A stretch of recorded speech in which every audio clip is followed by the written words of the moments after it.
Hello, আসসালামু আলাইকুম everyone. আজকে আমি আমার বাসার কিছু পাখি দেখাবো আপনাদেরকে। আমার আম্মু থাকাকালীন সময় থেকে ওদেরকে আমি পুষে আসতেছি।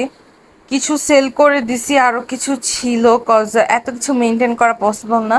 তাও এখন 40টার উপরে পাখি আছে। এখন অনেকে আবার বললেন না যে পাখি খাঁচায় পালা নিষেধ, এগুলা বিদেশি পাখি, বাজরিগর আর কি, ঘুঘু, বিদেশি ঘুঘু। সো এগুলা বাইরে ছেড়ে দিলে হচ্ছে ওরা মারা যাবে, কাকে খেয়ে ফেলবে বা অন্যভাবে মারা যাবে। তো ওরা খাঁচাতেই অভ্যস্ত। এই তো ওদের খাঁচাটা ক্লিন করতে হবে, ক্লিন করতে আসছি বেসিক্যালি, তখন আপনাদেরকে দেখাইতেছি। দেখেন একদিনেই কি করে, মনে হয় 1 কেজি খাবার নষ্ট করে একদিনে, কিন্তু তারপর ওদেরকে আমি অনেক লাভ করি। আর এখানে এই যে আমার ব্ল্যাকি খাবার চাচ্ছে আমার কাছে, তো ওর খাবার এখনো রেডি করি নাই। ও মুরগির হাত পা সিদ্ধ এগুলা খায়, এগুলা ওর জন্য পরে করব। তারপর ওই যে কথা বলতেছে আমার কাছে।